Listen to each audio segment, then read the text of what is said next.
Hello everyone, this is Coach Sean, and we have finished reviewing the hitting video from early December, and we're now just putting together your hitting lessons. There's some things that are common amongst a lot of our hitters that the videotape is showing us, and I just wanted to start by reviewing some of these things so that everybody can become familiar with them, what they are, how they affect your swing, what you can do to correct it, practice drills, etc. What I'd like everyone to do after you read these things is stop your video, go online, go to our website, saintsbaseball.club. Once you're at the website, saintsbaseball.club, I would like you to go to the features page, and I'd like you to watch the following videos. The first one I would like you to watch is Fix Your Flat Swing, Master the Snap Drill. I believe this drill is essential in any hitter's swing. If you do not move your hands, turn the triangle, snap the bat rearward, and pull your hands through a swing, you're not going to have your best swing. You're not going to be able to attack the balls on the corners and things of that nature. A flat swing is going to have trouble hitting outside and inside pitches. What we are trying to build with our hitters is a complete hitter, somebody with no holes in their swing that can attack all the balls in the zone and drive the ball from gap to gap at your 18 to 22 degree upward plane, thusly making each hitter the best they can be. So again, if you do not snap your bat correctly, this drill is perfect for slowing it down, duplicating it, mimicking the process, and is something that everybody should be able to do or know about so that they can work on getting there in the future. So again, I'd like you to start by watching those two videos. I think 3 videos associated to that part of the drill. The second thing I'd like you to watch is casting your hands in the swing. It's the second video on the page. Casting your hands is something that most of our hitters are doing. A large number of them anyway are doing. And casting the bat, simply put, will flatten your swing. Okay, it's the incorrect use of your hands in the swing that flattens your plane of your bat, which is going to make you, again, have difficulty hitting inside and outside pitches. It's going to give you holes in your swing, and this is a great video series so that you can understand what it is, how you're doing it, and again, ways to fix it. So that's very important. Thirdly, loose hands drill. It's lower down on the page, and I have a feeling from watching these videos that not everybody's holding their bats correctly. The bat should be held very loosely, and every one of our players should investigate using a grip aid, whether it's pine tar or the tacky waxy substances, something of that nature. But if you look at a major league on deck circle, there's probably 4 or 5 grip aids that the batters are using every at bat before they go to bat in most cases.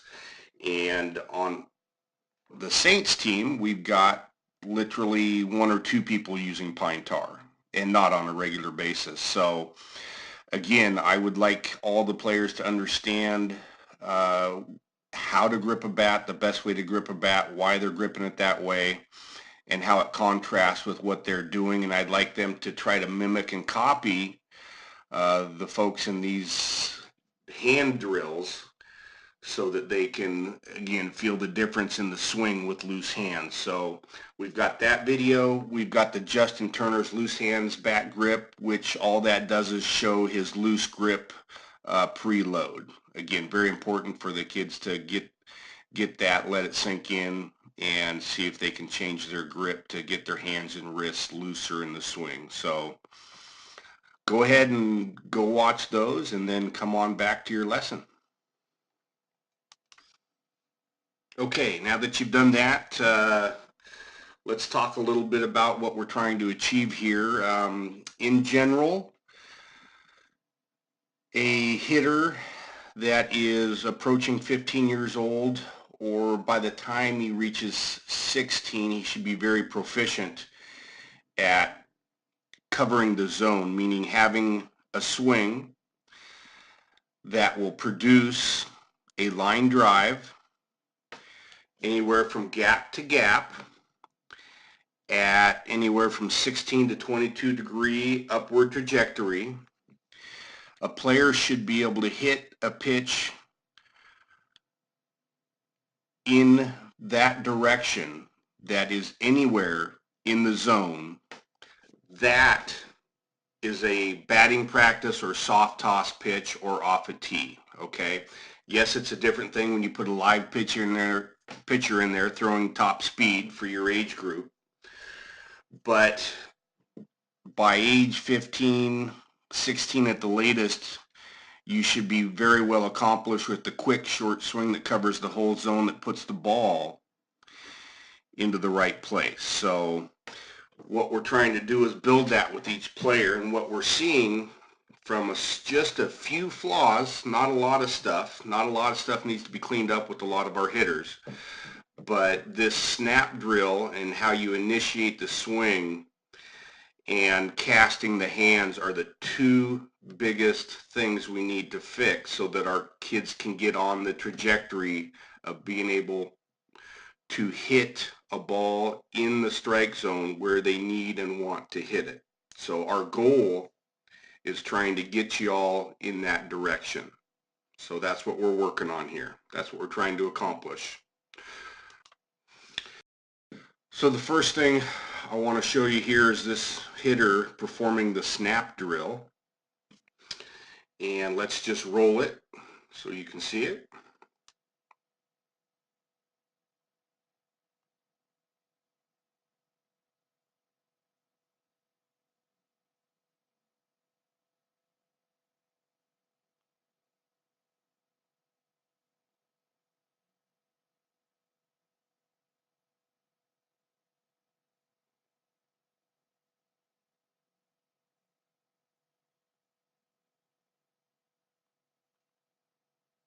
Okay, let's play it live.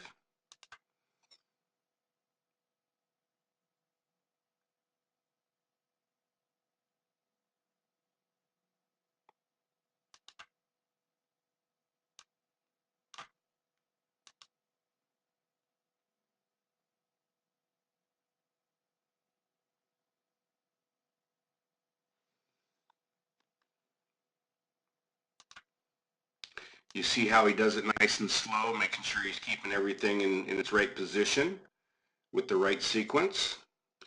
And this drill right here, we're going to call the snap drill. And I believe every one of our hitters on our team needs to practice this a lot on a regular basis. Even after you master it, you need to keep doing it just to make sure it stays regular and an easy feeling for you. And let's take a look at some of the breakdown on this thing here.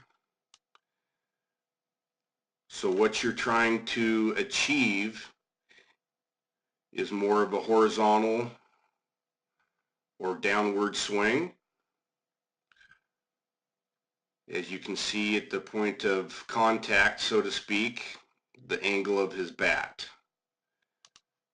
Okay. That angle right there is what you're trying to achieve on most pitches, not an outside and high pitch, for example, but for a lot of the pitches on the plate, that's the angle you're trying to achieve, okay? So, of course, he did that and achieved that angle by starting with a good triangle with this 90 degrees. He's got a proper hand grip. Okay, look at that really close.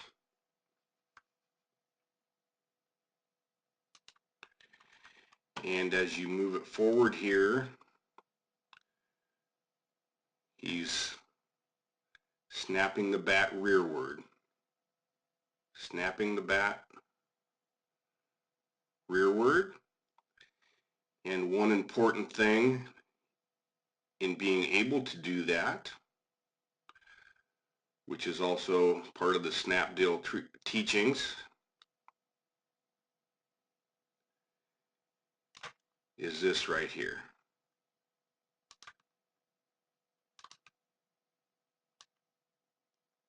The right forearm for a right-hander, left forearm for a left-hander. This degree should always be close to 90 degrees at all times until you get into the power V, or the tail end of your swing.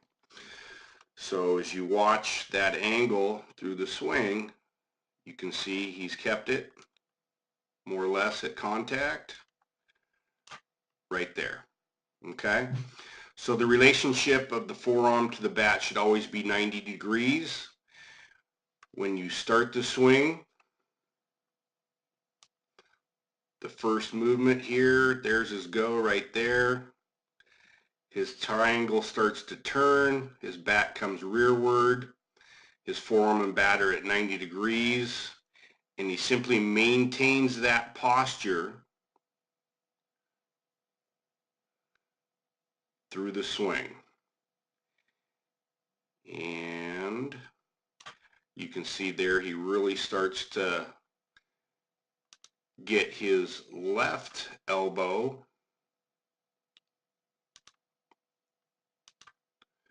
moving forward and around and up, and starts plunging his left shoulder rearward. Okay?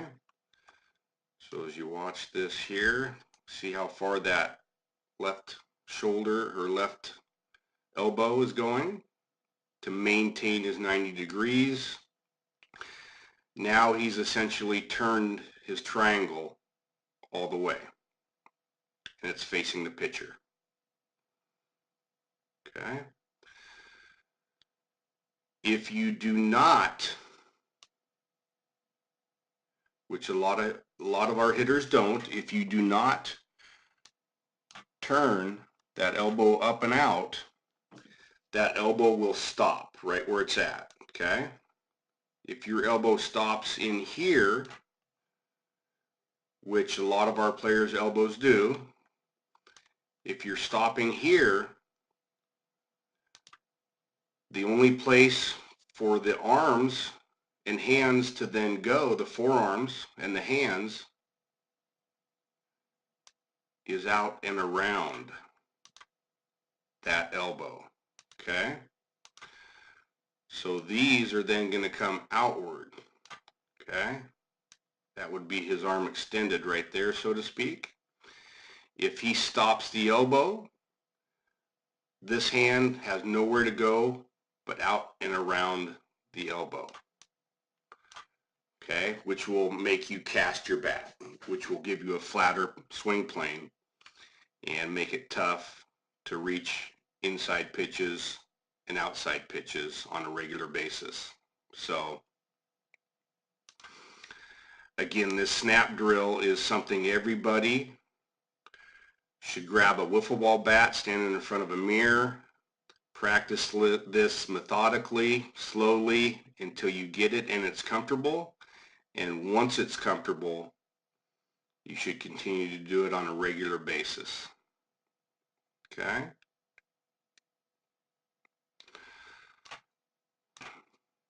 So let's flip this for our left-handers. Let them take a look.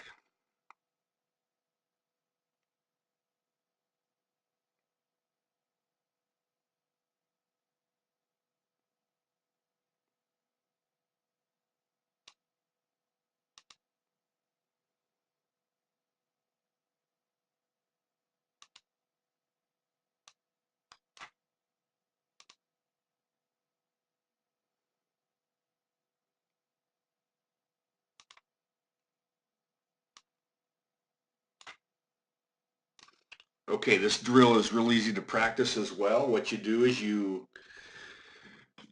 get in the batter's box with a tee, you get your feet lined up, you take and you measure the distance from the hands to the sweet spot of your bat, and you get in this position, put the bat near the ball, you recreate this whole position right here, and then you simply back it up to your load and you slowly proceed between the 2 points until you can do it quickly and correctly. Okay, so I want everybody to work on that. I want you to do it at home. I want you to do it in the cages, at practice. I really want everybody to concentrate on gaining what it feels like to start your swing like this. Very important. Okay, here's another version of the snap drill. It should also be practiced with one hand. This is the portion of the drill where you're concentrating on a 90-degree or a perpendicular angle, 90 degrees from the bat to your left elbow or your forearm or your right forearm if you're right-handed. Let's watch this gentleman demonstrate the drill.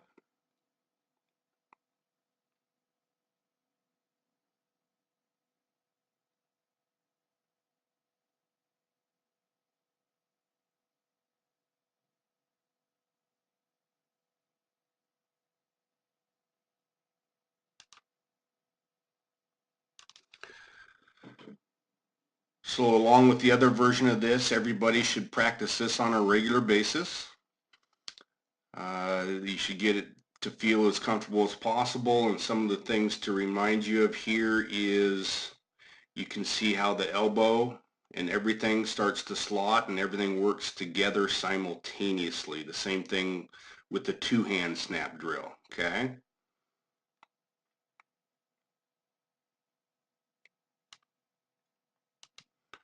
So now we've got this flipped for right-handed players to see what it looks like.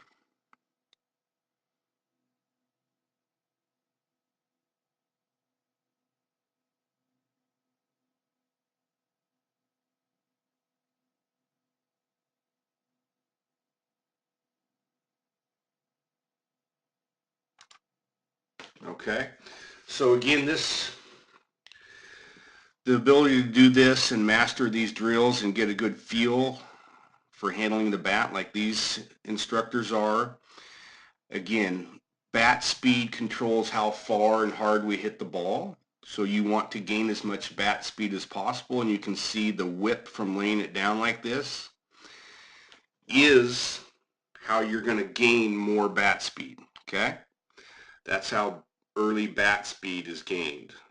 The second thing it's going to do for you, it's going to get the bat on the right path, which is going to help you hit more balls where you want to hit them. So keep all that in mind as you're practicing this drill.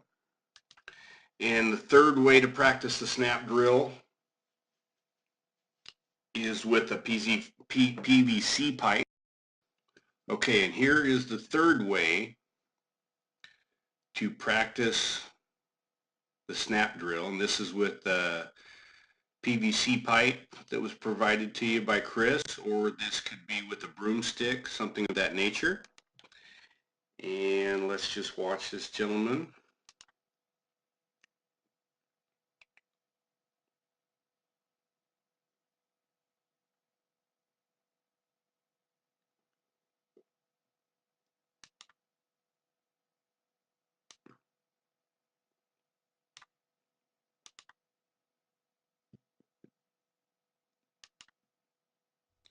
You can see how he moves everything simultaneously.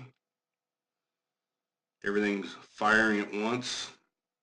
The snapping of the hands, the slotting of the right elbow, the upward movement of the left shoulder and elbow to turn the triangle, and bam.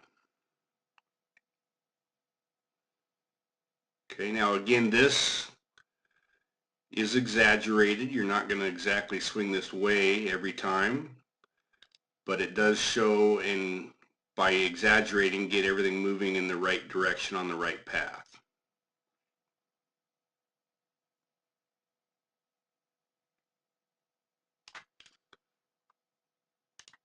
So let's flip it for our left-handers.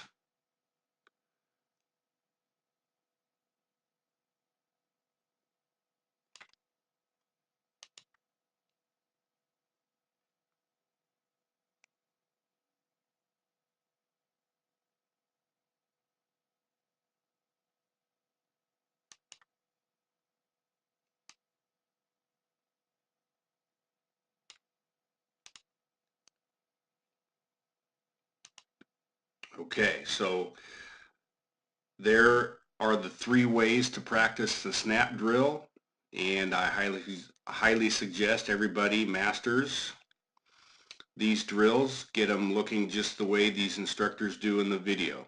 Okay? So here we have Justin Turner loaded in here, and I want to take a quick look at the ending of his swing so that we have contrast for later when we get into the individual videos. But you can see he's 3/4 of the way through his swing here, and if we draw a line right here, this line indicates what a lot of our players are doing that are casting their hands. If you cast your hands, what that's going to do,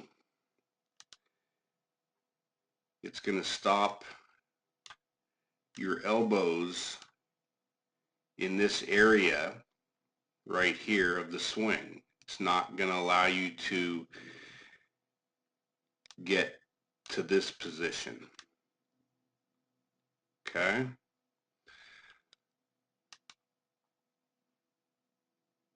So again, take a quick look at that and then parlay that into your swing and see what the differences are.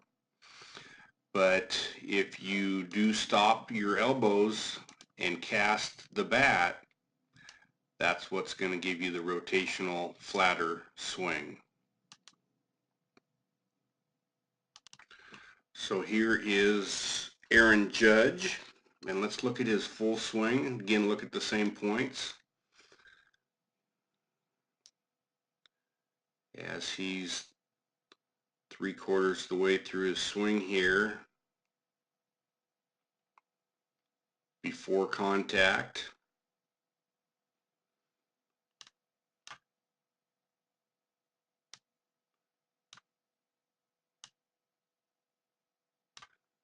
You'll see that he maintains his 90-degree relationship with his elbows and triangle. You'll see here that his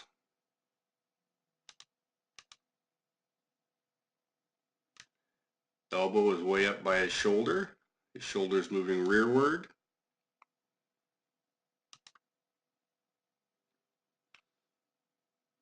And it appears he's got a ball on a pretty good trajectory, and with his bat speed, I'm assuming that's a home run or close to it, right there. He's got a perpendicular relationship here with the bat and the flight of the ball. He pulled his hands inside nicely, and he got some nice results on this swing. So if we look at the front of the swing here, if you look at the hands,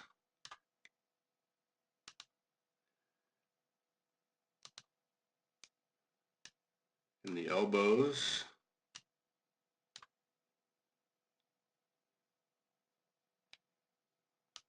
you will see that all that stuff moves simultaneously.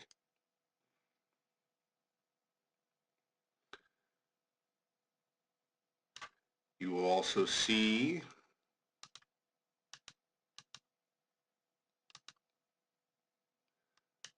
his left elbow simply goes upward,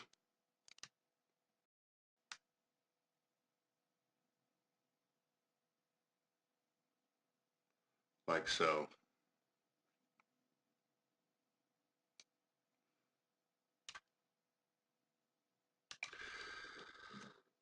So let's go ahead and get into the individual lessons, and we'll discuss some of this stuff in further depth as we have you on the screen here. Okay, Logan, here is your video lesson, and I just want to start here. The swings that we took in December, we can see on the film there that your bad back is just completely changing things around. It just makes it tough to look at it and dissect it, and most of the issues are from your back. So again, I know you've had a sore back from wrestling, but I'm going to back up and review your September swings when we began all this, just so we have something to analyze and move forward with. So again, I'm not going to put your swings up at the end of here. You're going to see most in the videos we have here. But like a lot of our players, I think you start the bat pretty well. It looks like for the most part you go rearward. My point here, just like it is with all the kids, is that can always be practiced and done better to where you master it and you get it looking just like the pros do. Again, thrusting that bat rearward is highly important. How you use the arms and the hands to do that. That drill's only going to improve that on all of our players. So I want to bring that to your attention to add to your practice routine at home and away from the Diamond Sports cages. You know, that's something you should be doing on your own at a, you know, as much as you can around your other sports and your health. So let's, you know, let's get into that. Let's get you starting to do that slowly and methodically, and then get to where you can speed it up. That's something you should, you know, carry into the season and do year round when you're practicing baseball, just so it's, you know, it's something you don't regress in. It's something that stays sharp. So that is something I really want you to get down. Secondly, you're not necessarily, like in our pre-log here video we talked about, and I asked you to watch the video on casting your hands and casting your bat in the swing. You don't necessarily, I wouldn't call you a caster. So, you know, but I did want you, all the players, to watch that just so they had the knowledge of what that is. What you're doing in your swing, I think, that needs a great bit of attention and you know, for you to study. You know, your dad coaches you, so I know that you got a lot of friends in baseball that have put a lot of input into where you're at. I would just want everybody to study your arm barring. You arm bar and then you pull the arm bar versus turning your 90 and then arm barring on extension. So, you know, again, there's a lot of good players that arm bar. They just arm bar a little bit later in the swing. Not many players arm bar at load and then continue that through to their extension. So I'm going to show you what I see on video here, and I want you to study that and bounce that off as many people as you can, and go from there and see where you stand and where you want to go. So again, I would like to see the elimination of the arm barring and more turning the triangle. So let's give that some thought. Number 3, experimenting with your right elbow up at load. I don't know if you've already visited that, studied that, or you've just kind of always been where you're at. Again, I'm not saying elite hitters can't start with their elbow down. A lot of people in the baseball industry, and we're talking good people from, you know, D1 colleges. I'm sure there's certain major league people that prefer that method. So again, your exact position can't, you know, the way you do it's not going to eliminate you from being an elite hitter someday if you work hard at all this stuff. I just am a big believer in loading the 90 with that elbow up. It, to me, has a lot of benefits in the swing, but we'll visit that on video and look at some differences, and you can kind of formulate your own opinion on that. And lastly, I'm going to show you your leg kick, and I'm going to show you some comparisons, and you can draw your own conclusions there. I don't have any major problems with your leg kick. I just want you to know all the options out there, and like I tell anybody I come in contact and try to help hitting, you know, how do you know what's best for you until you've tried everything? So again, I don't know what you've tried and where you've been on the topic of leg kicks, but I'm going to show you some things and some differences and stuff that you can wrap your brain around with and get together with your team and figure a direction out on that. So for the most part, that's kind of what I'm going to concentrate on your lesson here with our limited swings that we've got. So let's get into it. So we're going to start with your lower half in the swing, your leg kick, and how everything works on your bottom half in the swing. Before I jump into it, I want you to go to YouTube, and in the search bar, I want you to type in the hover drill, Matt Antonelli, just like you see it written out there, and watch that short video, and then come on back so we can be on the same page about some of this stuff. Okay, so let's get started here. Let's watch your leg kick.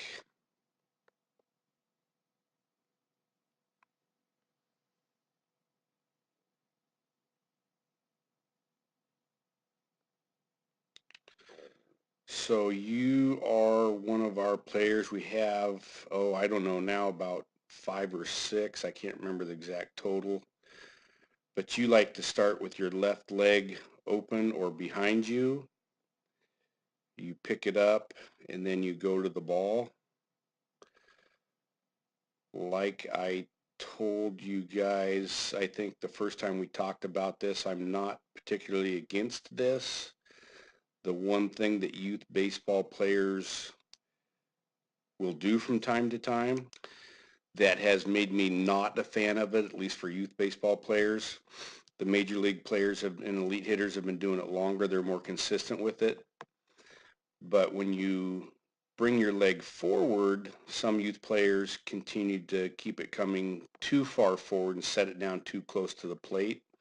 As I told you and your dad earlier after watching a lot of your video, I think you're pretty consistent with it.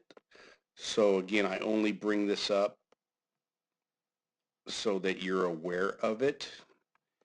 You know, that's the biggest thing in our swings, is just being aware of where we're at and what we're doing. In this particular swing here, you look as though you're aimed out to the right of the pitcher by a little bit. Not highly significant, but you know, just keep an eye on yourself. If you're overstepping that, sometimes that's going to create problems or inconsistency in your contact and your swing.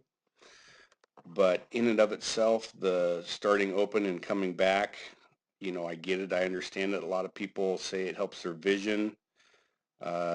You know, so if there's a perceived benefit, it's a benefit, you know, so as long as the position of the foot's not messing your swing up. So that's just a side note.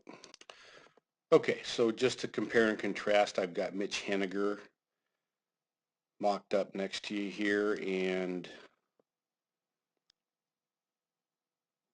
let's take a look at his leg kick. So he goes from being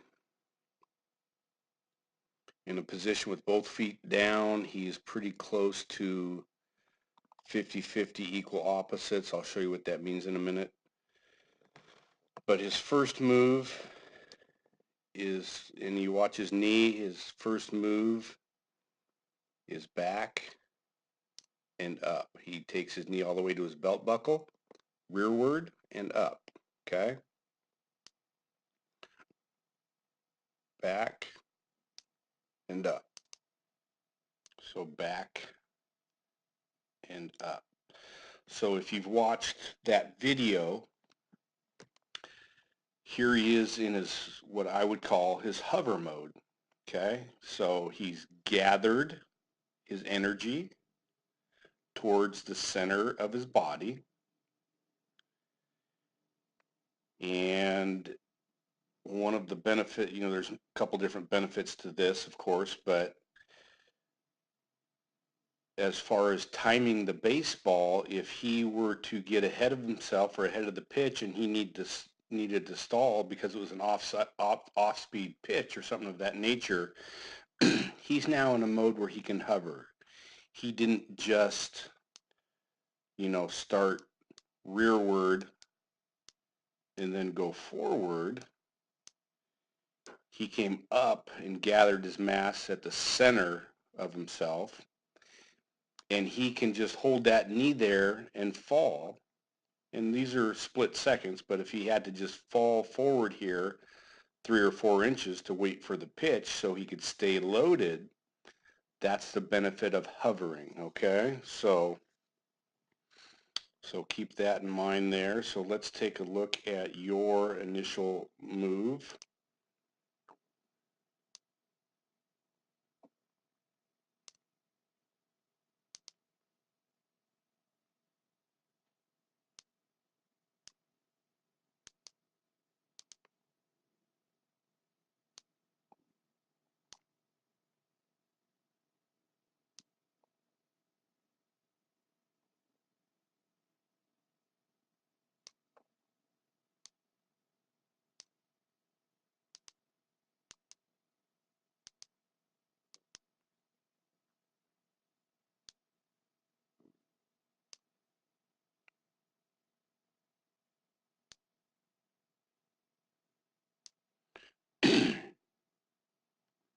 Okay, so here's Mitch.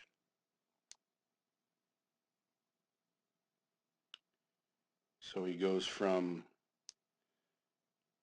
back and up to out and down.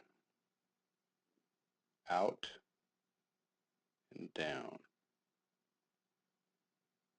Okay, out and down. Then his foot touches right there. So from here to here, just so you can see what that looks like.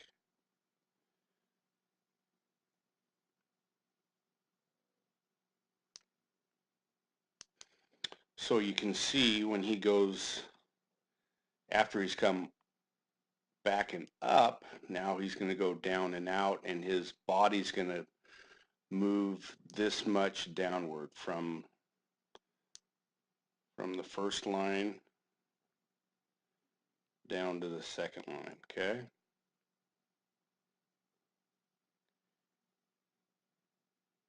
And the benefit to that movement, if you've heard hitting coaches say you want to attack the ball downward or things of that nature, this is kind of what they're talking about. You're coming down at the ball, okay? But here's where that movement is important.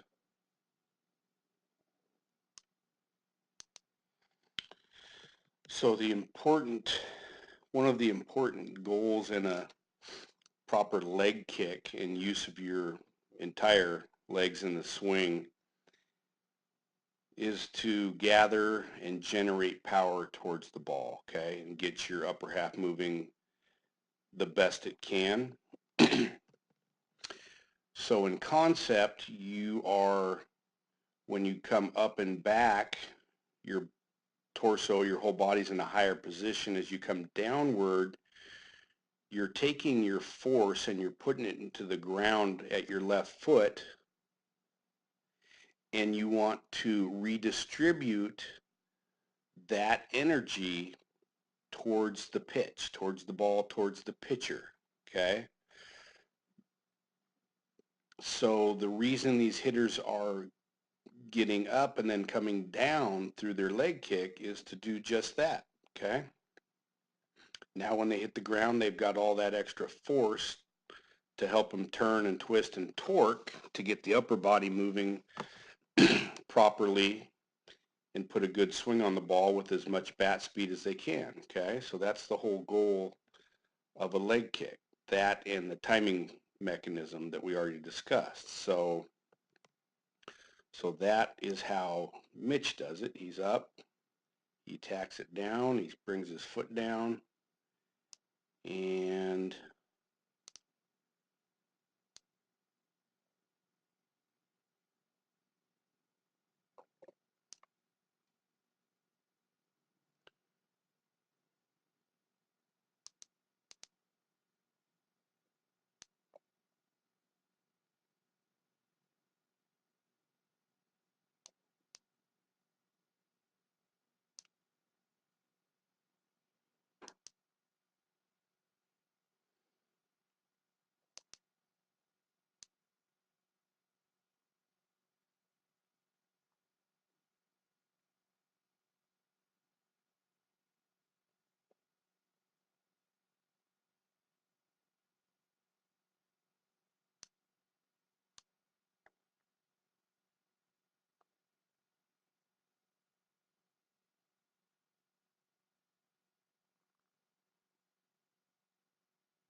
so let's look at Justin Turner's just to give you another idea of what another elite major league hitter is doing.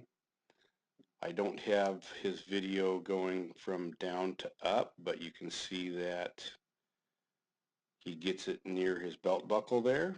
And he simply goes down and out, drives his momentum into the ground, and then twists and torques, and with his right leg pushes everything towards the pitch, towards the pitcher, redistributes his energy outward.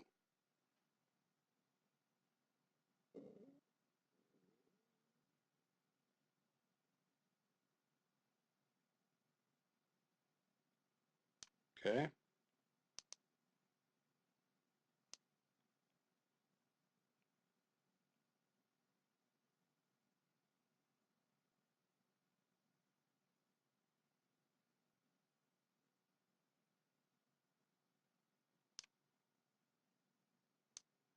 I'll roll both of you guys so you can just drink in what each of you are doing.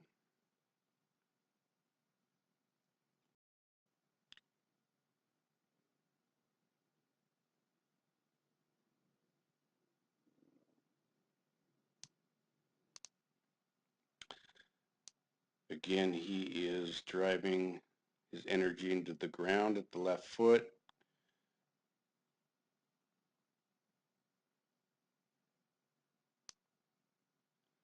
Driving into the ground, redistributing the energy to the pitcher.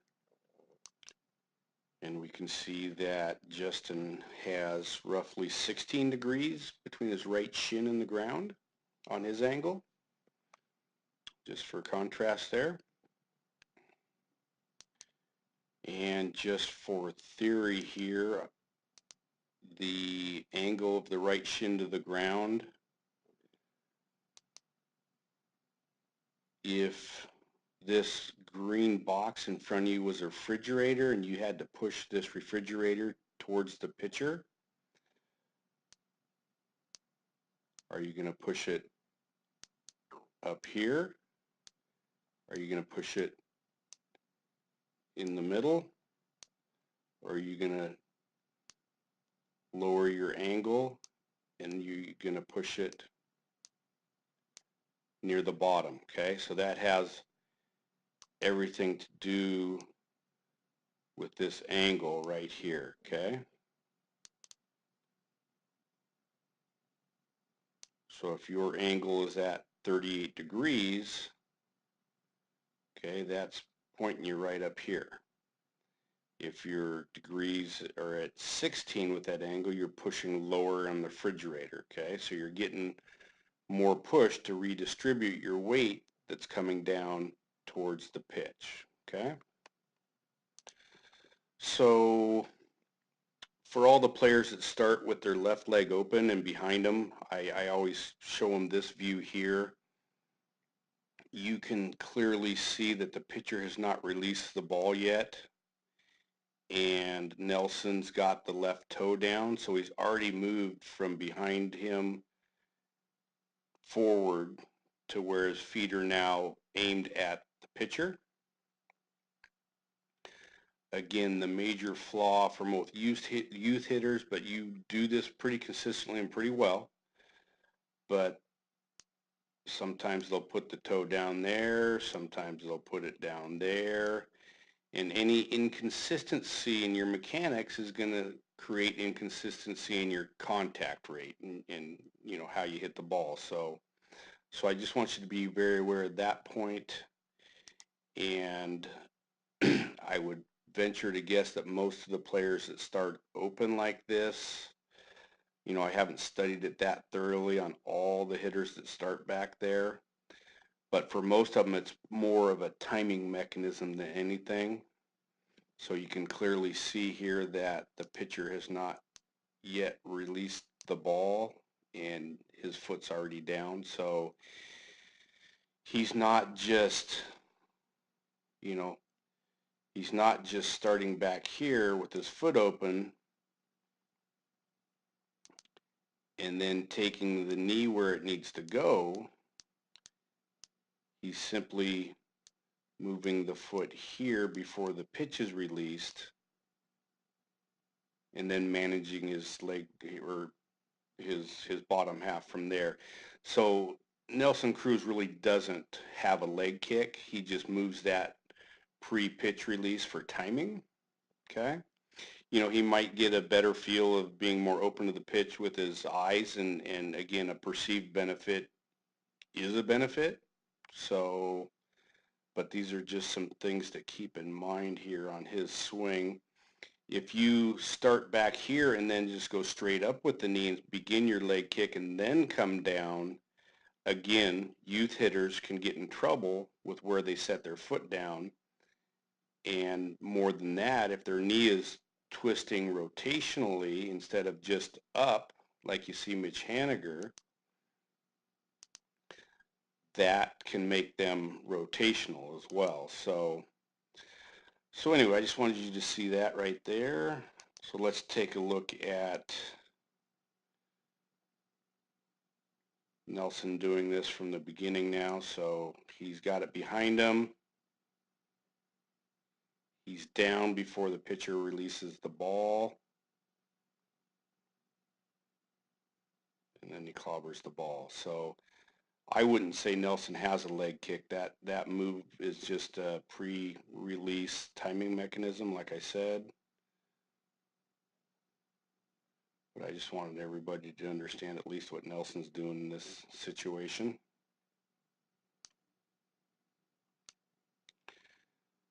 So all the players on our team that use the beginning stance of the left foot behind them, I think most of them go into the leg kick from there and then come down. Okay.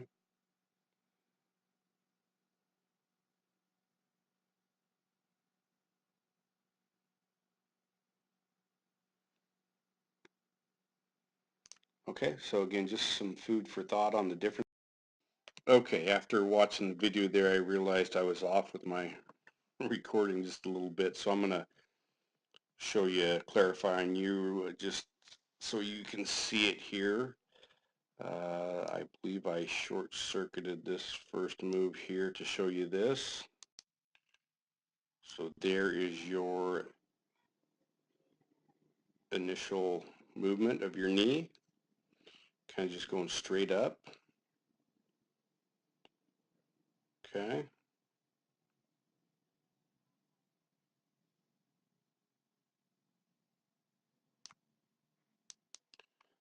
And there you are at toe touch. Okay, so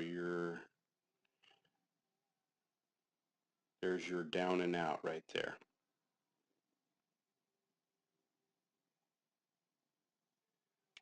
Just so you can compare it with those other hitters. Okay.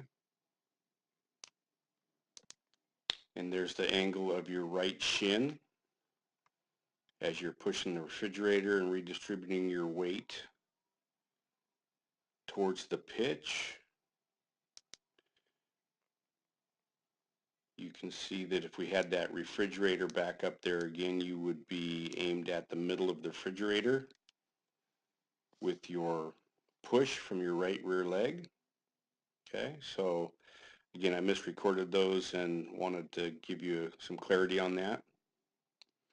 So that's what that stuff looks. They were in the teens, high teens, in that area, in the degrees of that triangle, I believe. Okay. So this is going to conclude the study of your lower half in the swing. Let's move on to your load. So right about here, I would say you're fully loaded. This is right before you trigger and begin to move. So looking at your bat wrap, which is directly correlated to your early bat speed and your leg position in your swing and how you leg the bat through your swing. I would say that you're in a pretty darn good position here. I didn't bring up hands and wrists and everything in your swing. I think you've got pretty loose hands and wrists. You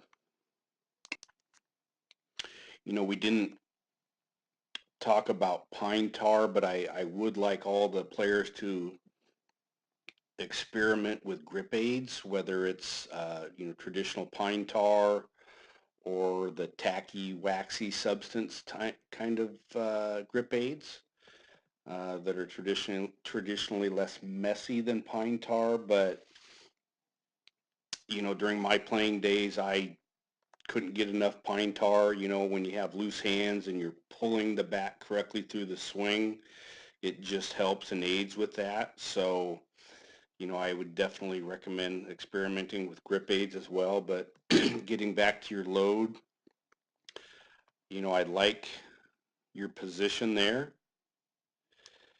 As you can see, you bring the right shoulder and elbow behind you, which is awesome. You know, there's two really important things about a load, and that is getting your hands and arms and elbows and body in a position where initiating the swing or doing the snap drill gets you into a position where you can now do that correctly. Again, I like your position here, and I like the stretch that you have in the rubber band between your right shoulder and your left hip. So you do very well there. You can see that if we were looking at this from the point of view of the pitcher down the line, you can see that you're closed off, meaning your right rear shoulder is further behind your front shoulder. Okay, so I really like the way you do all this and you get into your load. As I mentioned on your action plan, the only thing, if you haven't already, that I would like to see you experiment with is getting this right shoulder, maybe not that high, but in line with your right elbow, in line with your right shoulder, lifting that elbow up. So when you're pulling the bow back to load, it's led with your right elbow. I'm a big fan of that. Again, I don't know if you've tried it and it's not comfortable or it doesn't work, or if you haven't tried it yet, but it just gives you a little bit more momentum when you do drop the right elbow into its proper slot and path. Okay. So again, I would, you know, highly recommend experimenting with that and going from there. But as is, you know, you've got a pretty darn good load. You get to a pretty darn good position. You know, nothing to shake a stick at, that's for sure. I am going to bring the lower half back into this at the load position. You can see that you have just a little bit outward flexation in that right knee. You know, you kind of, if anything, want to be flexed inward or at least even. Okay.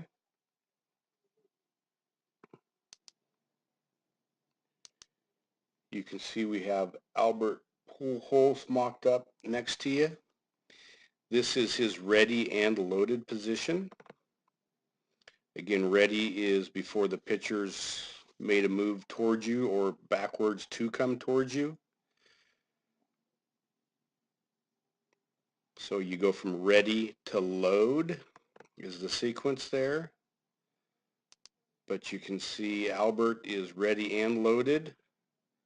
And his initial movement's just to rotate and get everything going. So I'm a firm supporter of having that leg not flexed outward. Okay, and again, it has all to do with the amount of push that you're going to get here.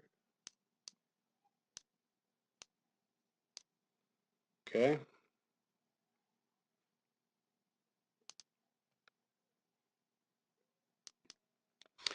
You can see here how Ronnie loads. He's kind of like you. He's got those elbows on the same plane more or less. But when he loads, he's going to bring that right there. He's going to bring that right elbow up and back. It's even with his shoulder now. His right elbow and shoulder are parallel to the ground. Okay. And he's pulling the bow back, led by the elbow. Okay.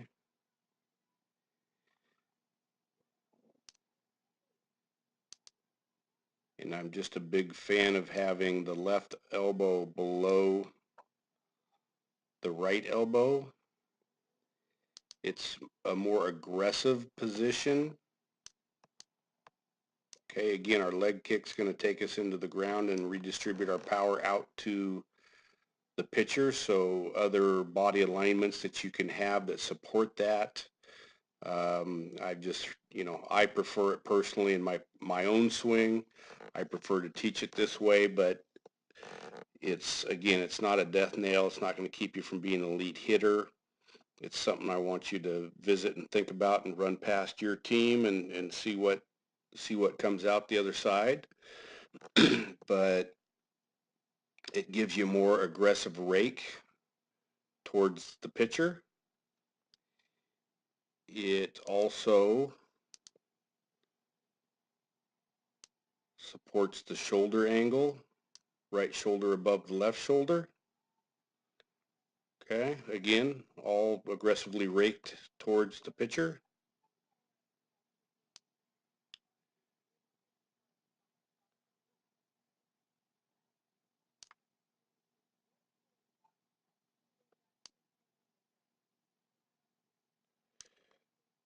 It looks like you do have a little bit downward angle with your two shoulders. They look fairly even and parallel to the ground in their height. Not sure where to exactly draw that line. I could be off a hair, but I would investigate getting it closer to that angle or closer to Ronnie's angle there, just to see what kind of feel and whatnot that has in your swing. So just an idea.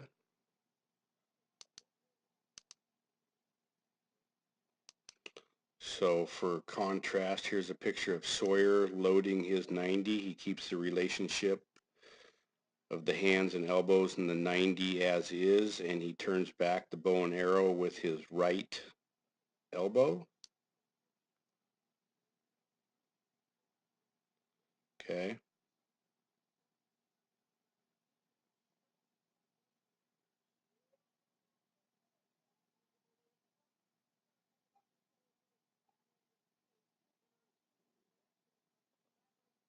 Okay, so those are just different ways of doing it. I would get together with your team and, you might be doing what you're doing because you've already studied this and that's where you came out. That's what was most comfortable, most effective. I don't know. I'd like to talk to you about all this and go over it with you and your dad. This might be stuff you've already worked on, and that's why you're here, is because that is what works best for you. And if that's the case, that's totally fine. I'm all for it. Again, there are elite major league players that load like that, so not a huge deal. I just wanted you to see the contrast of other styles. Okay. So that's about all I have to say on your load. You know,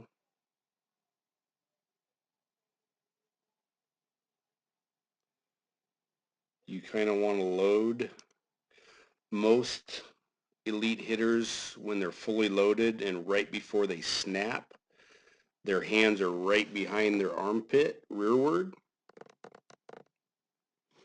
So it looks, that's pretty darn close to where you're at. Again, getting the elbow up might change your bat wrap position and give you better leg and more bat speed and early bat speed when you start the snap drill. That's kind of what I'm thinking in my head. I, wouldn't know until we tried it in the cage and saw what the results were. But, again, I've already explained everything in detail here. It's, again, you're not doing anything that's keeping you from being a good hitter. So I just want you to understand the contrast, and quite frankly, I would not only just talk to other people. At the beginning of the year, I asked all the players to watch 5 players a week from the MLB's 2018 best batting average list, go from the top down, 5 a week. I don't know how far you progressed on that, but the reason I wanted everybody to begin at the beginning of September watching hitters, elite hitters, and the best of the elite hitters, is so when we get into these study situations, you have the knowledge of what other people are doing. So if you haven't done that, I would suggest getting back on track and doing that. And now you have some things that you can watch for and what they do, and you'll have some more familiarity. So when you study them, you can put that in your memory bank. So anyway, that's gonna pretty much cover your load. Let's get in. Okay, so let's look at your trigger. I call the trigger your launch. That's when you start moving your hands and moving the bat rearward, and you initiate all of those components in attacking the baseball. Okay, so this right here is what you look like.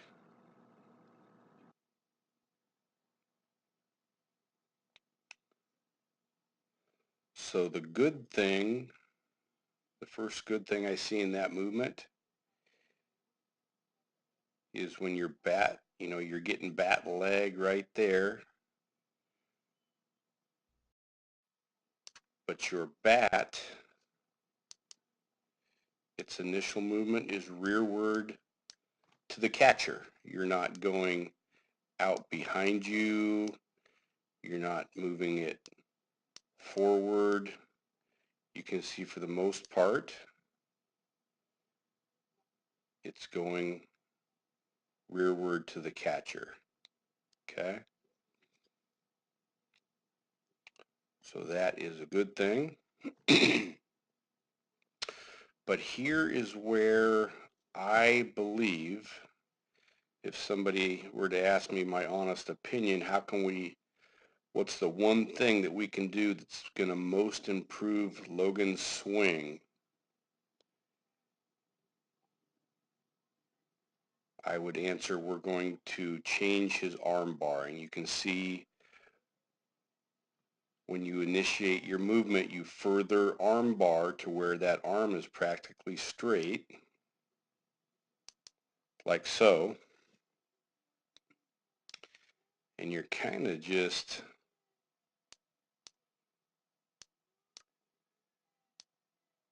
riding that thing downward.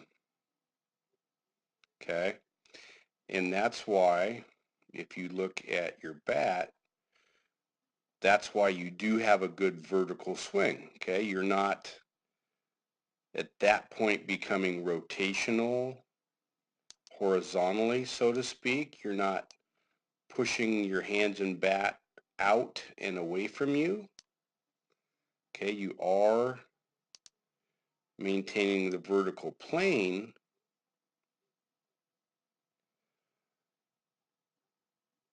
but where that is, I believe, hindering your swing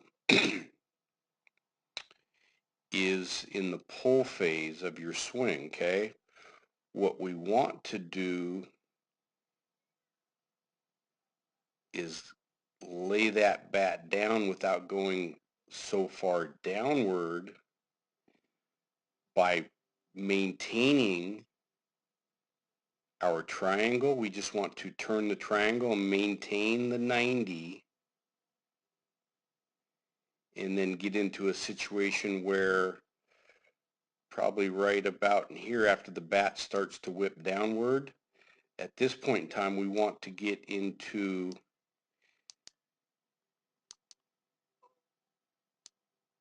a pull situation up in here, okay, where your left elbow would be more up here. Okay, so that's going to allow you to take a more direct path to the ball.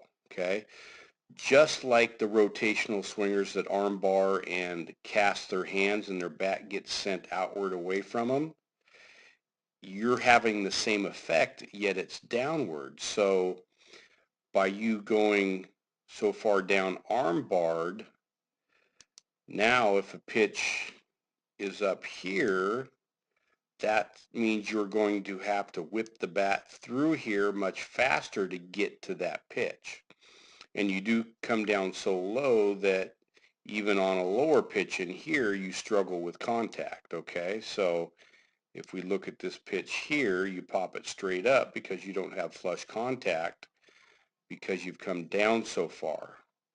Whereas if you weren't arm barred and you start your direct path with your hands to the ball a little bit further back, you're going to be able to keep bat leg and take your hands straight to the ball and be on path with that. Okay, so I believe this is a critical thing in your swing. It's going to create inconsistency in contact. Again, you're going to have a sweet spot. You're probably going to hit lower pitches better and middle low pitches better. You're probably going to clobber those. But you're going to struggle with the inside stuff for sure. And I'm not exactly sure. I haven't seen too many outside pitches and how you attack them, but I can tell you it's highly affecting your consistency of contact on certain pitches. And again, our goal is to build swings without holes in them. We want everybody to be proficient at rolling to the ball directly. Okay, so again, if you look at it, you're arm barring, you're relatively flat on your front side here.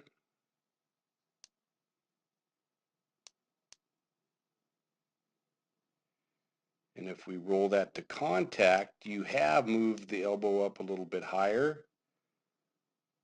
Okay, but it's not, that arm bar just keeps it all from being where you really want it at that time in the swing. Okay. So let's bring our buddy Aaron Judge in here and let's see how he's doing it.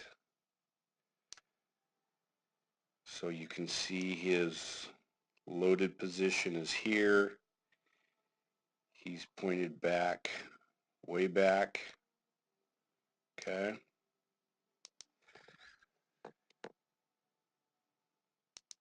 You can see that there is his right elbow. It's not quite up to maybe where it's parallel to the ground with his right elbow and right shoulder, but he is close, and I think he's already begun his descent with that, so I do believe he starts up parallel. But you can see his right elbow is higher than his left elbow, okay?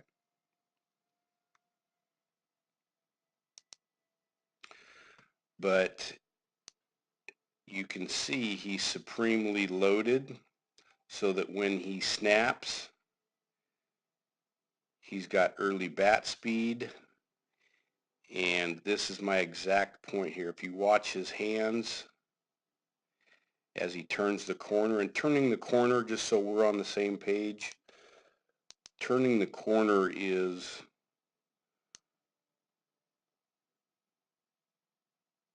you can see the hands come around. This is kind of the corner in theory, coming around the shoulder. They call that coming around the corner. But my point of bringing this up is when he comes around the corner, now it's a straight pull directly to the ball, okay? Instead of continuing these hands downward and arm barring and that affecting how much he has to turn to make contact, okay? You want to be direct to the ball with your hands. And I highly recommend watching other people's lessons because I get into this in more depth, you know, the drills that you can do. But, you know, once we get this tweaked, you know, you get together with your guys and we'll all get together and see if this is something that we want to fix. But I highly recommend, you know, working on that arm barring and turning the triangle, and then we can get into those drills later.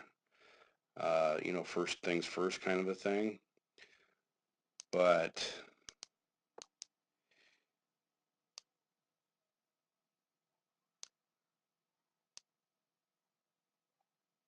if you watch, once he gets to this line, he stays on it until his elbow pulls him off it and he comes to his power V extension. So the laser drill, I would just like to take a minute to explain that to you if you haven't heard that concept. It's more of a concept than something you practice. You can't really practice, but you can swing and focus on it, and that's what I recommend everybody does. But if you had a laser attached to the knob of your bat that went the length of the bat, but you pretend that laser is coming off the bat, you want the laser to dissect the baseball in half, okay? But you can see here as he pulls, there's more of a direct path with the hands. Again, I learned this from watching Chipper Jones when I was a lot younger, and he said that you want the hands to follow the inside line of the batter's box. You want your hands to go from back to forward in a straight parallel manner and follow that line. That's why I, in practice, have put tape down there so everybody can be aware of where their hands are and what they're doing. Okay? But the fact that you're arm barring and dropping the ball down is keeping you from doing this right there. Okay? And this is also why I highly believe in pine tar. As you can see, this is a whole different feel that you don't have. So when you get to the point where you're doing the pull correctly, you can see why with a loose grip and the way you're swinging it there, pine tar might help somebody's swing, or at least, you know, some sort of grip aid so that you're not killing the bat and just over gripping the bat with your hands. So, but that's the big difference, my friend, in the two swings is your arm barring. That's throwing your bat down way too low.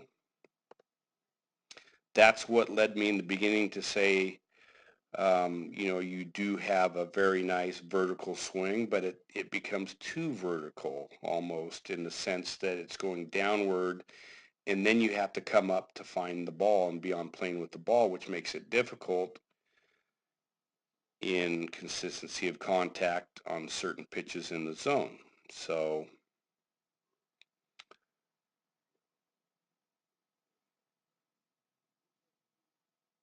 there is some food for thought for you. So if we look at Aaron, what allows him to do this is turning the triangle and maintaining the 90. You can clearly see that as he begins, or he's a portion away through his pulling phase,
okay, the sound file corrupted at the end of that last one. That's why it sounded like I stopped talking or was talking off key there. But anyway, the point here that I was just trying to make with these lines right here is, and Aaron's is off, but if you look at and were to draw a line from your left ankle to your right shoulder, and on Aaron Judge as well, you can see that his line is laid back more. And the thing that I'm sharing with all the players is, in the swing, you want to pull this shoulder back so far and so hard that you get the sensation that you're falling off a cliff behind you. You're falling down backwards behind you. And what that does is it helps your power V and your extension, okay? The harder you pull back here, the more extension you're going to get on your bat and whip before or during contact as well. So, you're a little bit more vertical than, optimum, but you're not bad. You don't stop that shoulder early. Um, so, anyway, that's a point I was trying to make. And then the other point on Aaron is the thing that allows him to pull the hand straight is, of course, maintaining the 90, which at this point in the swing, you can see that his left elbow is almost parallel to the ground with his left shoulder. So, and as he continues further, it does become that way. So those were the things that were missing in the sound file there as it got corrupted. But anyway, I'm going to bring up a couple of videos here real quick of some things that I want you to start introducing to your practice. I would really like you to focus and, figure out a direction on that arm barring. Again, I'm more than happy to dig in and help you with that, but I want you to run it by your team, your advisors, anybody you can, get some ideas. And if we're, if the consensus is we're going to work on that, then let's go to work on that. That's what I would call your highest priority item to work on. But I'm going to post some videos that I do want you to introduce to your practice routine after you deal with that. The first one is what I call the 10-toe trigger drill. What this drill is doing is making sure you have proper tension at load to snap with the most effort and send the bat rearward as fast as possible to gain your maximum early bat speed and overall bat speed. But it also uh, helps create the tension between the left hip and the right shoulder. It just gives you extra stretch, being your is now further out. It helps you feel that so that you become aware of it, and it becomes natural in your swing to gather as much tension as you can between the left hip and the right shoulder. So it helps slot your bat. It helps with the snap drill. It really is the snap drill to a degree, but with the added twist of that left hip being further away from your initial swing point. So, you know, there's Manny. This is Manny Ramirez practicing this drill. You want to start by practicing this drill, hitting it up the middle. Okay, so you just want to simply come back, snap, hit the ball up the middle. Okay, so that's something that I would introduce to your home practice routine or in the Diamond Sports cages when it doesn't interfere with certain subject matter that we're working on at a particular time. But that's something that Manny Ramirez and a lot of elite hitters do regularly, not just off-season workout, but, you know, on-season workout. So there's one thing that I want you to peek at. And then this is J.D. Martinez. I believe he hit around 340, 343 this year, and he had 130 RBIs and I believe 43 bombs, somewhere in that range. You know, he almost got the MVP, but it went to his teammate Mookie Betts. But there's two important things here. He's doing a drill where he does not move his feet. He does not leg kick. What this does is, again, it teaches you how to get proper tension and coil and swing path in your upper half without letting your bottom half mess it up. It just isolates the upper half, and you know it's going to benefit him in a number of ways. But time to impact, if you know what time to impact is, again, we haven't covered it yet in our practices. You know, we're still in the phase where we're getting all our swings corrected, but time to impact is a huge thing in the baseball swing to practice and be aware of. So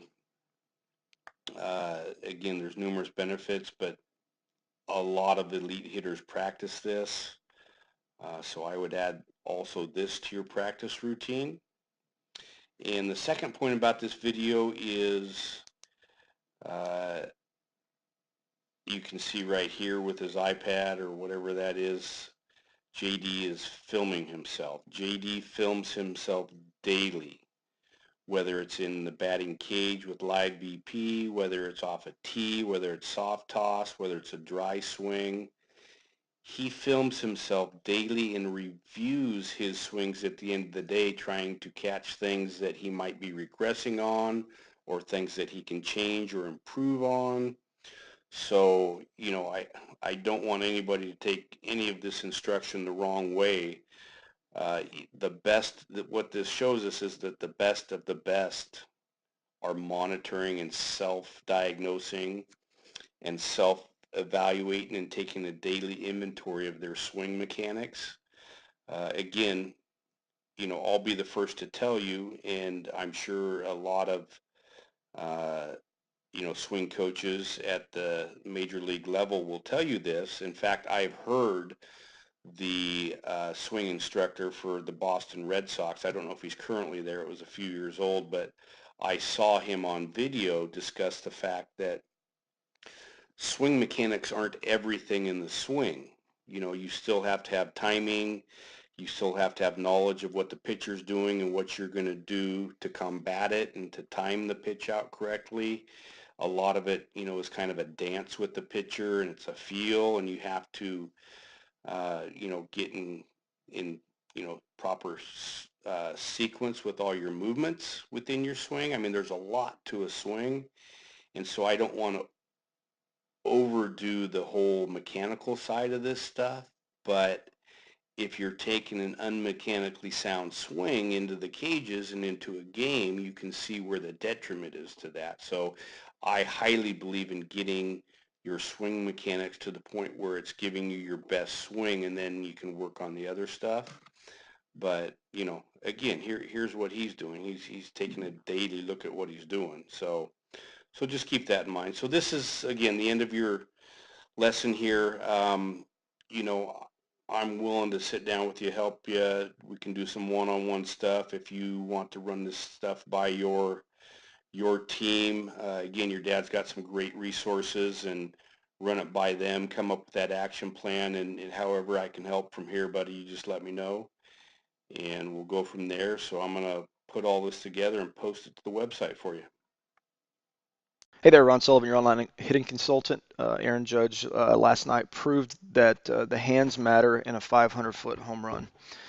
Man, this discussion makes people nervous, and it because of all the new teaching out. That's Josh Donaldson interview where he says, "I don't feel my hands." And then in 1975, guys were being told to slap balls on the ground with their hands and so forth.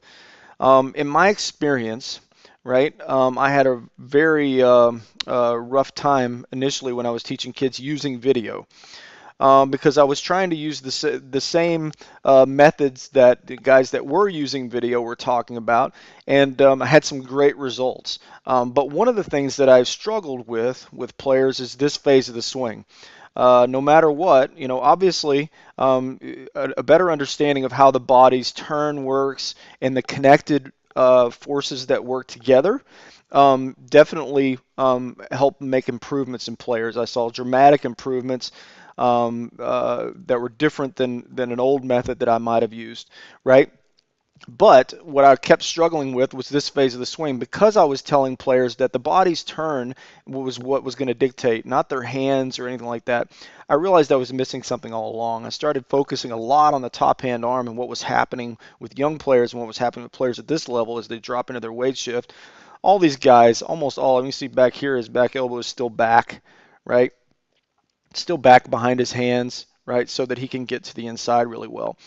Right, so you cannot hit this position, and this is what I ultimately came up with. And first off, let me say this, is that, Jake Epstein termed this position as the $1,000,000 position.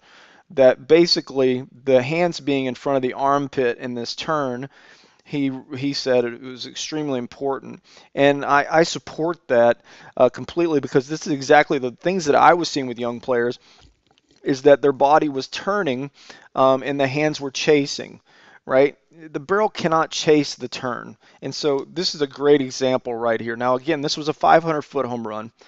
And if you notice his chest in relationship to the knob of the bat in his hands, you could almost say that his hands are already in the middle of his chest here, right? And it's almost impossible, especially with the reinforced idea of the hands don't matter movement that's happening, especially when you're teaching young players, it's impossible for them to hit this position, right? If they don't understand how to use their hands in the unload portion of the swing. It's so important that they get out of this zone clean, right?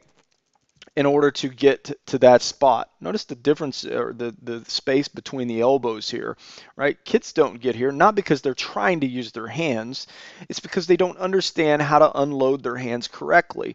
So I had and I appreciated the comment, but somebody commented the other day about how the difference between a linear and a rotational swing is the linear kids will have their elbows closer together, rotational guys will have their elbows apart. And I think that you'll see elbows apart in a well-defined swing, in a swing that's good mechanically. But I don't think that really is a defining characteristic of linear and rotational. I think what that is a result. Linear is a player that doesn't understand how to, or the elbows coming together is a player that does not understand how to get out of this phase correctly. And in my experience, I do about 1,000 hours of private lessons a year here in Hazlet, Texas, and I do online academy stuff. What fixes this a player's sequence problem is when you throw out the idea that the body is going to drag the barrel around. And so what you'll find out when you start talking to players about their hands in this phase of the swing, right? You won't see them hitting balls on the ground at second base. What you'll see is, and I hope this is very clear today, that if I can get the knob of the bat, right? If I can get the knob of the bat to get into a position where now my barrel is going to be behind my I'm sorry, that my body is going to be behind the barrel, then the rotation of my body is going to help.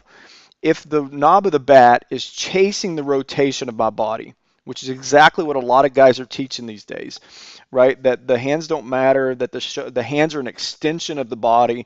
Just turn those shoulders, man, and you're gonna clobber the ball. You cannot hit that position right there by turning your shoulders, and the hands are just following that turn.